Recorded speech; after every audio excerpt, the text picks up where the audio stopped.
Welcome to episode 5 of the Forensicsworld podcast. My name is Will Dodds, and I'm a very recently retired forensic specialist, crime scene investigator with 15 years of specific experience in the discipline and a 22-year policing career in the books. So I appreciate everyone following so far and listening to the first 4 episodes. Today, we're going to cover something that I've certainly found useful to get good at over the years, and that is being able to identify or classify some common wound types. And when I'm talking about wound types specifically, they result from, in a sense, 2 different possibilities. One through an accidental or non-criminal issue, and then the other being more on the criminal side, where you might see people being attacked in a violent manner and causing injury. So first of all, I'm going to cover 2 that, in a sense, although they're different, they are similar in a sense, because rarely are either of them associated with a crime.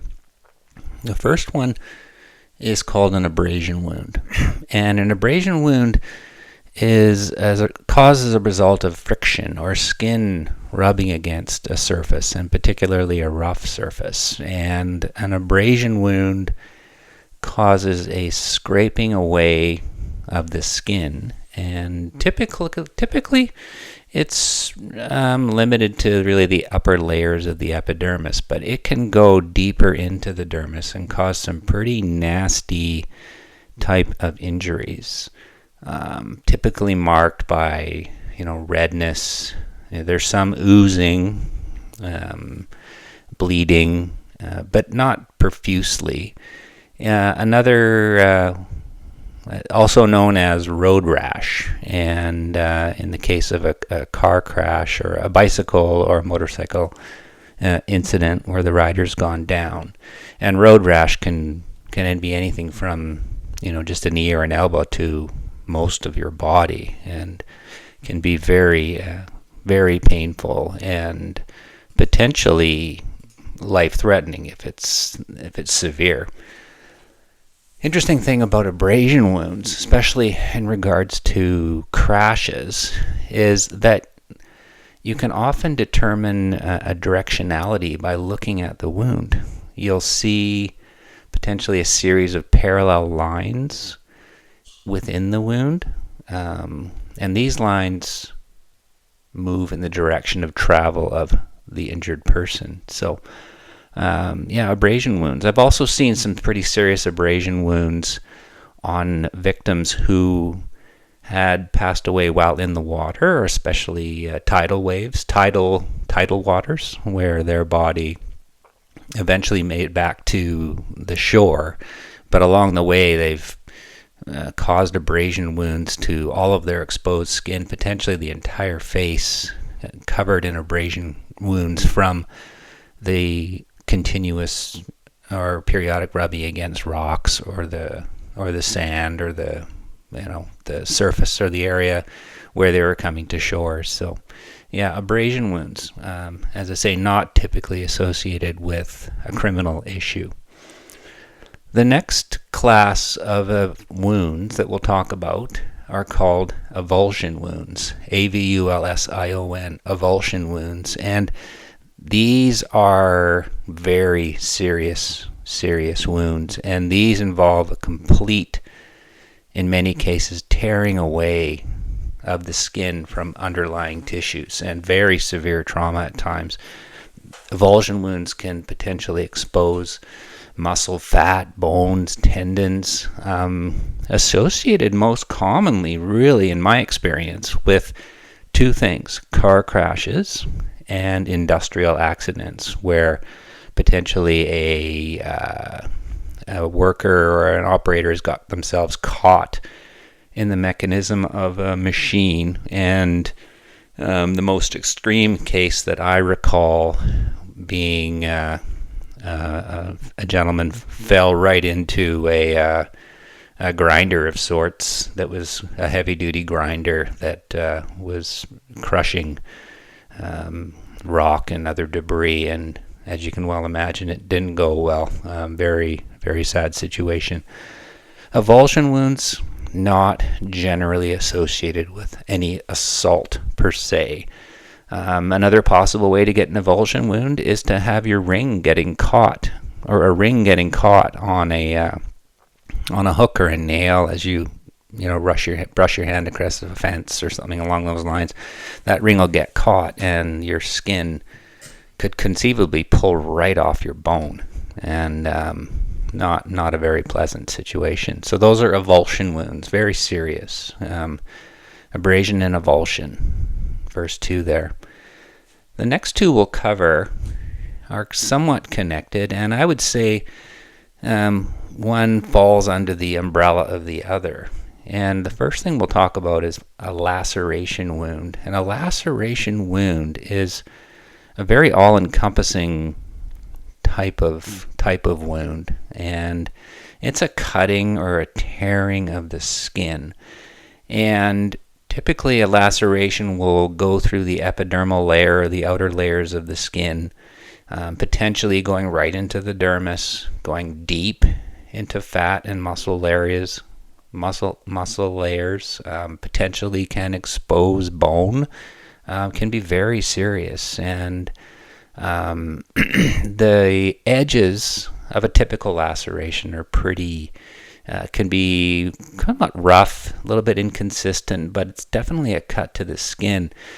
Typically from blunt force trauma. If you ever think of if you bang the side of your temple or your elbow, your knee, just the bang or the blunt force against that skin, because the bone is so close to the surface and the skin is right on top of that bone, a good solid blunt force impact will cause that skin to split, resulting in a laceration. You can get lacerations from edges. You can get lacerations from any number in any number of ways, and certainly lacerations are more commonly associated with criminal matters, when someone gets struck by a piece of 2x4 or a rock or even a punch. These can result in laceration wounds. Now, in associated to laceration wounds, there is something called an incised wound or an incision wound, and this is somewhat of a subset or a subcategory of a laceration. An incised wound is from a very typically from a sharp forced trauma or a sharp instrument. Things like a knife, a box cutter, piece of glass, maybe a razor blade. And an incised wound is typically, you're looking at very clean edges, if you can imagine getting sliced with a sharp-edged weapon. You're going to get an incised wound for sure. And sometimes these can be extremely nasty and result in some very traumatic injuries. So it's somewhat subjective whether you call something a laceration or incised wound. You're not wrong for saying someone is getting cut by a knife and they have a laceration. What you're looking for is just a way to identify that wound, because what you ultimately want to do is find the weapon or the object that caused that wound. So if you're looking at an incised wound, a beautiful looking incised wound, beautiful. Do you call it beautiful? I think it's beautiful. I'm looking for a box cutter or a sharp edge weapon. I'm not looking for a nail sticking out of a board or anything like that. I'm looking for something that's going to provide a beautiful cut, clean cut. So knowing your wound classifications is going to help you to determine what may have caused the wound. One more we'll talk about is called a puncture wound. And puncture wound occurs when something really sharp or fairly sharp breaks the skin. And things like a nail, a screwdriver, an ice pick, these puncture wounds can be deceptively serious because they end up going quite deep and can pass through the dermal layers at the drop of a hat. And you're right into the muscle and the fat and potentially into organs and causing some really significant damage. They don't bleed so much, which is interesting, especially say an ice pick or a screwdriver. They don't bleed very much, but the damage is really there. And again, depending on how that wound presents itself will dictate what type of a weapon are you looking for. And if you're looking at, say, a stab wound, which in a sense is a form of a puncture wound, you can tell if it's single-edged or a double-edged dagger. You can tell if it's a screwdriver because it's quite round, an ice pick quite round, nail, a very small opening. And if you have I've seen it, I've examined bodies where you had multiple puncture wounds in a very tight area. Well, that's simply because it was a bat that had a whole bunch of nails driven through it. So when someone struck another person with this bat, it resulted in a half dozen puncture wounds all at the same time. Pretty aggressive and violent type of an attack. So again, why are you trying to classify these wounds? They help you to describe in your reports. You could say, I have a 3 centimeter long laceration on the left elbow. Those type of things. You can get more specific if you're talking about an incised wound. You're looking for an edged weapon. You're looking for something that would result in a very clean cut. Abrasion wounds, you're talking about likely a collision or a road rash or a fall, perhaps. Avulsions, a tearing away of the skin, as we just talked about. And of course, puncture wounds, again, the same thing. So those are 5 reasonably common wound types that you're going to see as a forensic investigator quite often in your work. Now, let's take a second here and talk about how are you going to document or photograph those injuries. And I would say the thing that I did more than anything else in my career as a CSI was take photographs. And it was my job to be able to document a scene properly using my camera. And if we go a little more specific, not so much to a scene, but to actually photographing injuries, there's a few tips I can give you about photographing injuries. And in no particular order, what I would like to see and what I like to see in injury photographs is similar to when we're taking scene photographs. There's that process or that sequence of overall, mid-range, and close-up. And if you're talking about, let's just use the example of someone who was stabbed in the arm, maybe in their upper arm near the bicep area. Well, my first overall photo is going to be of that victim standing, or a full body shot.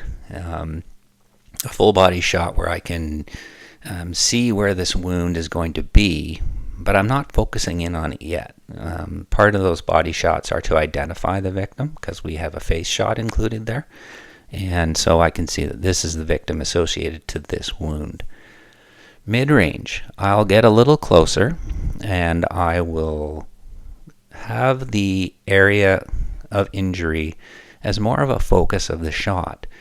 Now, I'm going to have those 2 photos linked by maybe there's a piece of clothing you can see in both shots, a piece of jewelry, something along those lines that's linking the overall to the mid-range.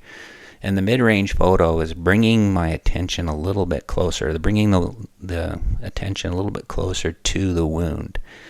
And then finally a close-up shot. And the close-up shot is all about the wound itself. There's, depending on who you are and what your preference is, you can do close-up shots with a scale and without a scale. But no matter what, if you do one without, you need to do a close-up scale shot with the scale. And the scale is something that it's a ruler, where you're able to use the scale to determine in reality what the size of a wound actually is, because you're able to calculate that using the photographs and knowing how large a ruler is and how big the scale is. So the scale is really important. Now the key thing for a scale is you got to have the scale, I would say, in the same direction as the wound. So if it's a stab and it's, say, 2 centimeters long, have the scale along the edge of the stab wound. And you also need to have the scale at the same, if you can, plane as the wound. I even let the person know, if I'm taking photographs of injuries, I'm going to say my gloved hand and my scale, I'm going to actually touch your cheek, or I'm going to touch your arm with my scale while I'm getting a photograph of that wound. Because if the more accurate you are, if you're on exactly the same plane as the injury, the scale calculation that you can do will be the most accurate. So you don't want to scale holding it, 3 or 4 inches or 5-10 centimeters away from the wound, because it'll be useless, frankly. You want to have the scale right up against the wound. So if you're doing injury photos, depending on where you do them, they could be in a very controlled environment, like back at your office or even in a hospital room. Be mindful of the backdrop. Be mindful of how it's going to look. Take a look at it if you're using a DSLR, and make sure that your composition you're comfortable with it and happy with it, because you're going to use those photographs potentially later on in court. Something else you can use is something called a ring flash. And a ring flash is basically kind of what it sounds like. It's a ring that you attach to the end of your lens, and around that ring are 2, 3, up to 4 perhaps flashes that all go off at once when you take a photograph. And because the flashes are in a ring formation, they're coming from all different directions. And what this does is it reduces shadowing, and very helpful when you're looking at deep wounds or cavernous type wounds, where you want to get a really nice, crisp photo that's not partially dark or black because you have a deep wound. The ring flash will bring light in from every direction, and as a result, you're going to get a really beautiful shot.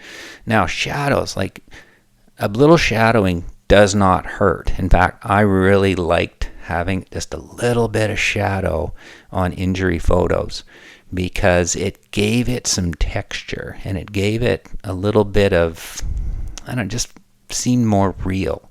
And so a little bit of shadowing is okay. That's going to be something that you're going to have to work on yourself and what you prefer. Now, thinking about the shadowing, thinking about taking these photos, thinking about quality, great photos, here's something I want you to try as well. Try getting a photograph of injuries before they get treated at hospital.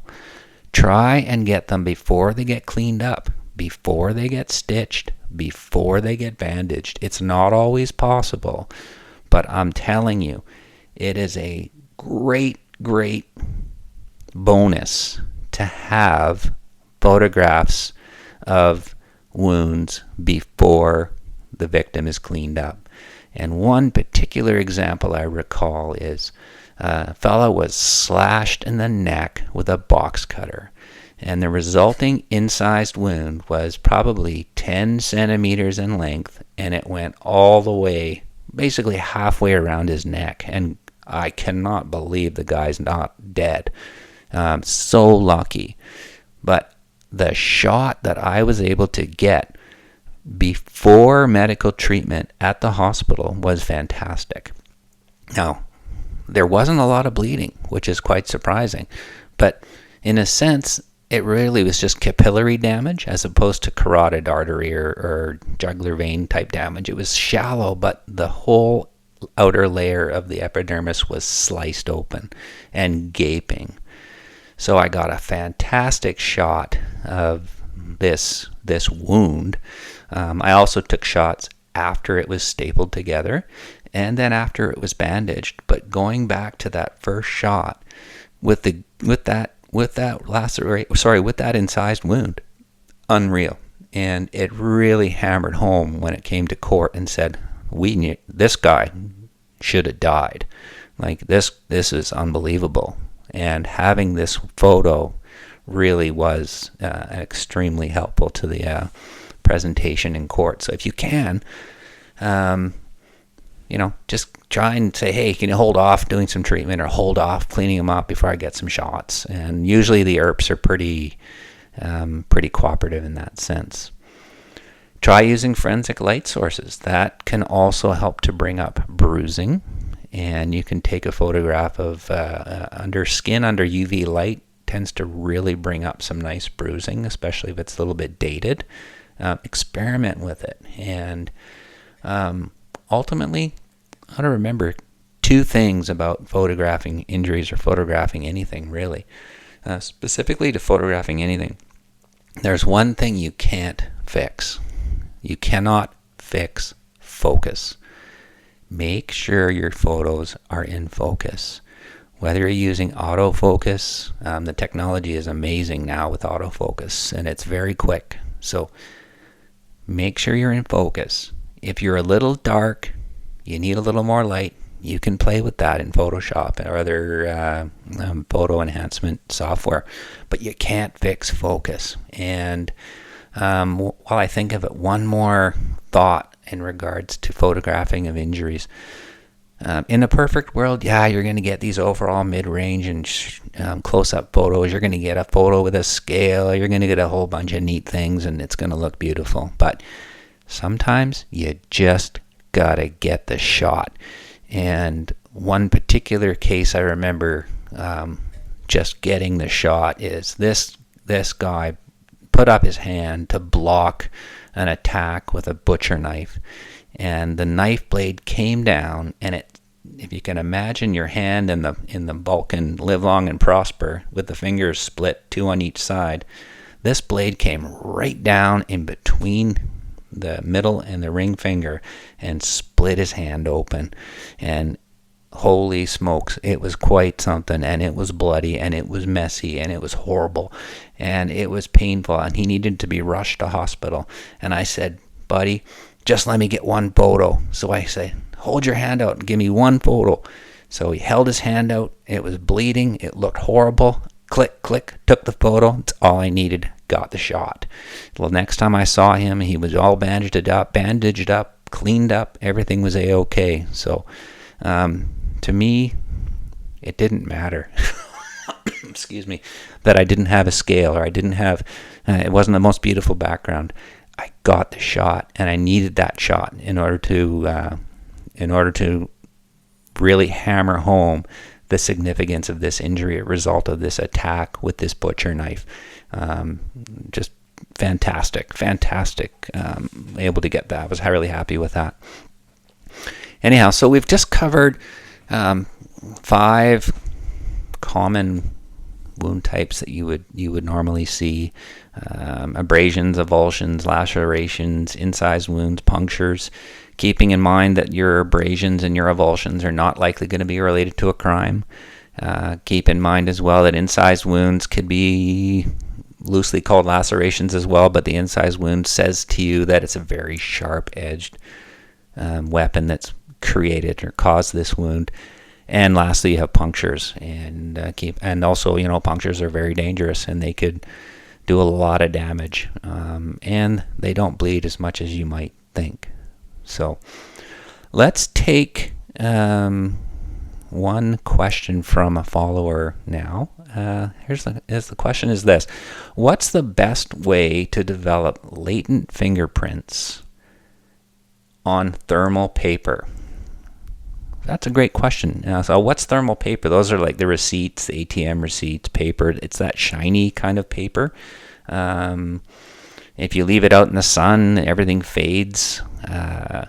It's a special kind of paper, and as I say, it's called thermal paper. My go-to for doing thermal paper was to use a specifically designed dip for thermal paper. There's something called an anhydrous HT, and I would dip my thermal paper in that, in a typical dip and then dry procedure. There's been suggestions, although I haven't really tried it, as to use controlled heat to help develop prints on thermal paper. Of course, if you go too hot, you're going to turn that paper black. Certain powders are helpful. Iodine fuming can be helpful. But for me, I used the thermal paper specific dips, specifically ninhydrin HT to try and bring out some latents on thermal paper. So key there, I think, is experiment. I would make sure that you try and figure out what's going to be best for you. And when you find something that works for you, write it down. Write down a plan and experiment before you need to do it for real. Okay, thanks for that question.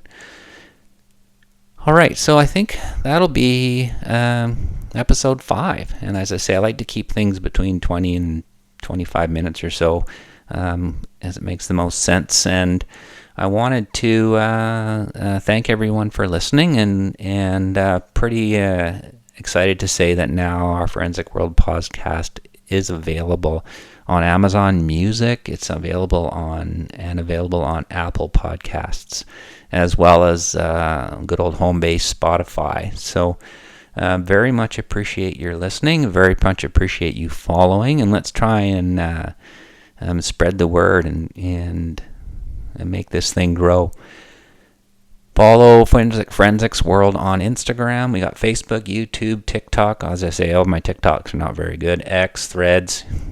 I'm trying to get out there and pass on education, pass on information. And our theme, as always, is learn something today. And I really hope that today's topic sparked some interest. And if you want to leave a comment or a like or a follow, anything to do with Forensics World and specifically the podcast, that would be greatly appreciated. So I will leave it at that, and we will talk again soon. And until next time, all the best to you.